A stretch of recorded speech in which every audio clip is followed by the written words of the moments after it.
बांग्लादेश ने जीत तारीख की सबसे बड़ी हार पाकिस्तान को दी है। और इस हार के बाद हमें ये पता चल गया कि आपके जितने सीनियर्स प्लेयर थे वो सो कॉल्ड टेस्ट के काबिल नहीं थे।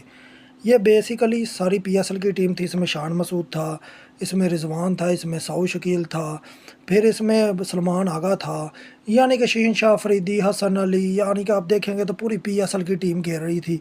और पीएसएल टीम आखिरकार हार गई। बड़ी बड़ी बातें हो रही थी। शहीन शाह अफरीदी कह रहे हम इस टेस्ट को नहीं देख रहे, हम तो वर्ल्ड टेस्ट चैंपियनशिप को क्वालिफाई करने का सोच रहे हैं। आज वो भी बंड हो गया। अब सबसे बड़ा बंड क्या है कि ना हमारी बॉलिंग किसी काम की थी, ना हमारी बैटिंग किसी काम की थी। अगर देखा जाए तो अजान वैस और सिर्फ इसके अलावा अब्दुल्ला एक लड़का था जिसने बहुत अच्छी बारी खेली। दोनों ने तकरीबन दोनों इनिंग्स में मिलाकर 200 प्लस स्कोर किया कि जितना भी छोटा मोटा स्कोर है वो हमारे सीनियर्स प्लेयर ने मारा है। अब सलमान आगा तो उसमें कहता जी अगर बांग्लादेश बहादुर बने जी तो 270 या 260 स्कोर दे दे, उसके बाद 60 ओवर हमें दे दे, हम बड़े आराम से जीत जाएंगे। उन्होंने वही दिया, उन्होंने वही रन दिया इन्हें चेज़ करने के लिए। लेकिन सलमान आगा जो कि एक बड़ा अपने आप को प्लेयर समझ रहा था, जो कि इंस्टा की स्टोरी के ऊपर अपने अचीवमेंट्स दिखा रहा था कि जी 6 के बाद सबसे बड़ा बारी खेलने वाला 50 प्लस स्कोर करने वाला जी सलमान आगा है। आगा वही आगा मैच विनिंग नहीं करा सका। मैंने पहले भी कहा है कि सलमान आगा मैच विनिंग प्लेयर नहीं है। वो आपको इनिंग में सिर्फ 50 अपने मार के दिखा देगा 70-80 गेंदों में, और वही उसने पहली इनिंग में किया। उसके अलावा अगर देखा जाए रिजवान की थर्ड क्लास विकेट कीपरिंग है। थर्ड क्लास विकेट कीपरिंग है। उस बंदे ने 2 इंपॉर्टेंट चांस छोड़े जिसके बाद बांग्लादेश को मेरे ख्याल में बहुत सपोर्ट मिली है। मोमिनुल का पहला इनिंग में कैच छोड़ना, मैं कहता हूँ इससे बड़ा डिज़ास्टर नहीं हो सकता। उस बंदे ने बाद में जो पाकिस्तान के साथ किया 91 स्कोर कर गया।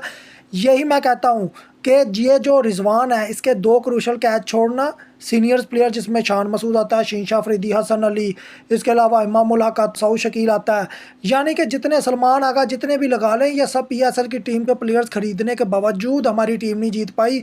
और इसके अलावा अगर बाबर आजम को देखा जाए तो वो ग्रीन पिच देखकर वो भाग गया। आखिरकार वही रिजल्ट निकला जो उसके दिमाग में था कि हमारी टीम इस पिच के ऊपर नहीं जीत पाएगी। मुझे बताएं 104 रन की हार कोई छोटी हार नहीं, 104 रन की हार। और हमारे पास एक ऐसा कैप्टन है तकरीबन जिसने 15-16 टेस्ट की कैप्टनसी की है और वो 11 मैचेस हार चुका है।